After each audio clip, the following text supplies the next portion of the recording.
السلام علیکم ورحمۃ اللہ وبرکاتہ۔ الحمدللہ وحدہ والصلاة والسلام علی رسول اللہ وعلی آلہ وصحبہ ومن والاه اما بعد۔ محترم سامعین و ناظرین کرام، حمد و صلاۃ کے بعد روزہ بہت ہی عظیم عبادت ہے۔ اللہ کے رسول صلی اللہ علیہ وسلم نے نفلی روزوں کے تعلق سے اس کی فضیلت کو بیان کرتے ہوئے بیان فرمایا، من صام یوما فی سبیل اللہ باعد اللہ بذلک اليوم وجہہ عن النار 70 خریفا، کہ اگر کوئی شخص ایک روزہ بھی اللہ رب العالمین کی رضا جوئی اور اس کی خوشنودی کے لیے اگر رکھتا ہے تو اللہ تعالیٰ اسے جہنم کی آگ سے 70 سال کے مسافت کے بمقدار دور کر دیتا ہے۔ اسی طریقے سے اللہ کے رسول صلی اللہ علیہ وسلم نے ابو امامہ رضی اللہ تعالی عنہ کو وصیت کرتے ہوئے بیان فرمایا، علیک بالصوم فإنہ لا عدل لہ، اور دوسری روایت کے اندر ہے فإنہ لا مثل لہ، کہ تم روزے کو لازم پکڑو اس لیے کہ اس کے طرح کوئی عبادت ہے ہی نہیں۔ معلوم یہ ہوا کہ روزہ بہت ہی عظیم عبادت ہے اور اس کا مقام اور مرتبہ بہت زیادہ ہے، اس لیے اللہ رب العالمین نے اس امت پر روزے کو فرض قرار دیتے ہوئے یہ بیان فرمایا کہ اے مومنو، ہم نے تمہارے اوپر روزہ فرض قرار دیا جس طریقے سے پہلی امتوں پر ہم نے روزے کو فرض قرار دیا تھا۔ یا ایھا الذین آمنوا کتب علیکم الصیام کما کتب علی الذین من قبلکم لعلکم تتقون، اور اس کا مقصد اور اس کی غایت کو بھی اللہ رب العالمین نے بیان فرمایا کہ ہم نے روزہ تمہارے اوپر کیوں فرض قرار دیا۔ اس کا مقصد یہ ہے تاکہ تم متقی بن جاؤ، تاکہ تم پرہیزگار بن جاؤ، اللہ کا قریبی بندہ بن جاؤ۔ اسی طریقے سے رمضان کا جو روزہ ہے، اگر بندہ ایمان اور یقین کے ساتھ اور ثواب کی امید رکھتے ہوئے اگر روزہ رکھتا ہے تو اللہ تعالیٰ اس روزے کے بدلے میں اس کے سارے گناہوں کو معاف کر دیتا ہے۔ من صام رمضان ایمانا واحتسابا غفر له ما تقدم من ذنبه۔ تو اس حدیث سے رمضان کے روزے کی فضیلت کا پتہ چلتا ہے، اس کے مقام اور مرتبے کا پتہ چلتا ہے۔ بلکہ ایک حدیث قدسی ہے، آپ غور کریں، اللہ رب العالمین بیان فرماتا ہے، کل عمل ابن آدم له الا الصوم فانه لی وانا اجزی بہ، کہ ابن آدم کا ہر عمل اس کے لیے ہے سوائے روزہ کے۔ یعنی ابن آدم یعنی کوئی بھی انسان اگر کوئی نیک عمل کرتا ہے تو اس کی نیکیاں محدود ہیں، متعین ہیں، یعنی 1 سے لے کر کے 10 گنا، 10 سے 700 گنا، اور جتنا بھی اللہ تعالیٰ بڑھا کر کے دینا چاہے اسے عطا کرتا ہے۔ لیکن روزے کی نسبت اللہ رب العالمین نے اپنی طرف کی، روزے کے مقام اور مرتبے کو بیان کرنے کے لیے کہ روزہ کا مقام بہت بڑا ہے، اور یہ روزہ چونکہ ایک ایسا عمل ہے جو بندے اور رب کے درمیان میں ہوتا ہے۔ کیوں؟ اس لیے کہ اگر بندہ لوگوں کی نگاہوں سے اگر اوجھل ہو کر کے کوئی چیز کھانا پینا چاہے تو دوسروں کو اس کا علم نہیں ہوگا، اور اس طریقے سے لوگوں کے سامنے اس بات کا اظہار کر سکتا ہے کہ وہ روزے سے ہے۔ لہذا جب بندہ اللہ رب العالمین کے خوف سے، اللہ رب العالمین کے ڈر کی وجہ سے ساری چیزیں اس کے سامنے موجود ہیں لیکن ان چیزوں کے قریب نہیں جاتا ہے اللہ رب العالمین کے خوف کی وجہ سے اور اپنے رب کو راضی کرنے کے لیے، لہذا اللہ رب العالمین کو یہ عمل بہت زیادہ پسند ہے، اس لیے کہا سوائے روزہ کے یہ میرے لیے ہے اور میں اپنے بندے کو جتنا چاہوں گا اس کا بدلہ عطا کروں گا۔ یہی نہیں بلکہ اللہ رب العالمین نے بیان فرمایا الصیام جنہ، کہ روزہ یہ ڈھال ہے۔ ڈھال جس طریقے سے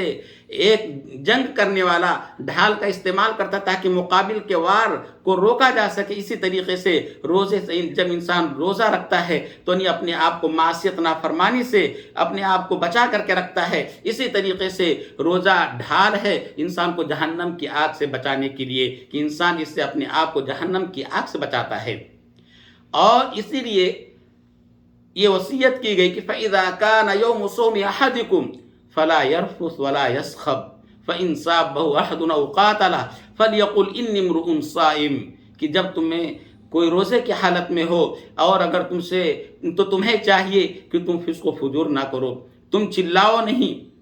اور اگر تم سے کوئی گالی گلوچ کرے یا لڑائی جھگڑا کرنے پر اتر آئے تو تم خاموشی اختیار کرو اور تم اس سے یہ کہہ دو کہ میں روزے سے ہوں لہذا میں تم سے لڑائی جھگڑا نہیں کر سکتا۔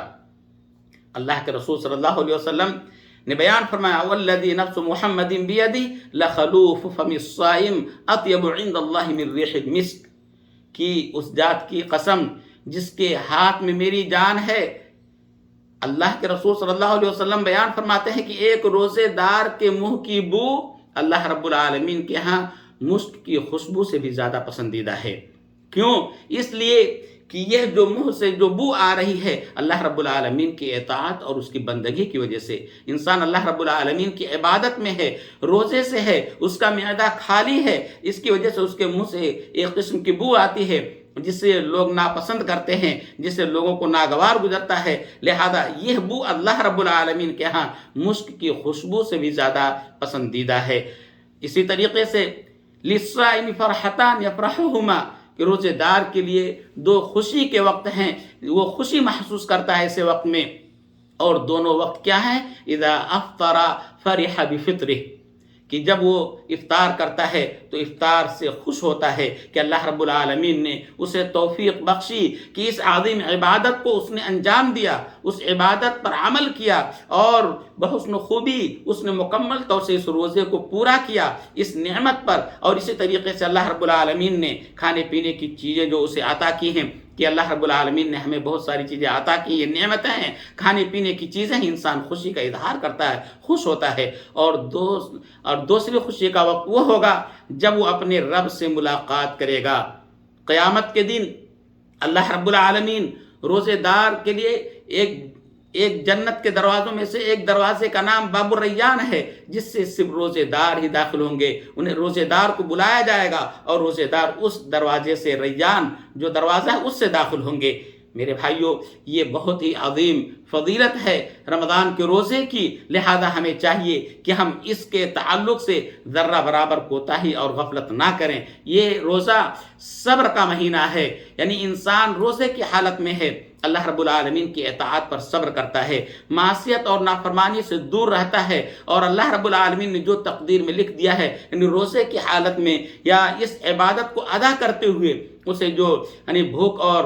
پیاس کا جو سامنا کرنا پڑتا ہے، اس کی وجہ سے جو مشقت ہوتی ہے، انسان اس پر صبر کرتا ہے، تو اللہ تعالیٰ ایسے صبر کرنے والوں کے لیے بہت زیادہ اجر اور ثواب تیار کر کے رکھا ہے۔ قرآن کریم کے اندر اللہ رب العالمین نے بیان فرمایا انما یوفی الصابرون اجرهم بغیر حساب، کہ صبر کرنے والے قیامت کے دن بے حساب اجر و ثواب سے نوازے جائیں گے۔ یہی نہیں بلکہ روزے کی فضیلت میں سے ایک فضیلت یہ بھی ہے کہ کل قیامت کے دن یہ روزہ اپنے روزے دار یعنی روزہ رکھنے والے کے تعلق سے شفاعت کرے گا، کہے گا اے میرے رب، میں نے اس کو کھانے پینے اور شہوت کی چیزوں سے میں نے اس کو روک دیا تھا، لہذا تو میری شفاعت اس کے حق میں قبول فرما۔ اور قرآن کہے گا اے اللہ، میں نے اس کے اوپر میری وجہ سے یہ رات میں نہیں سو سکا، قرآن کی تلاوت میں مشغول رہا، اے اللہ تو میری شفاعت کو اس کے حق میں قبول فرما۔ لہذا اللہ رب العالمین دونوں کی شفاعت کو قبول فرمائے گا اور اس کو جنت کے اندر داخل کرے گا۔ لہذا ہمیں چاہیے کہ ہم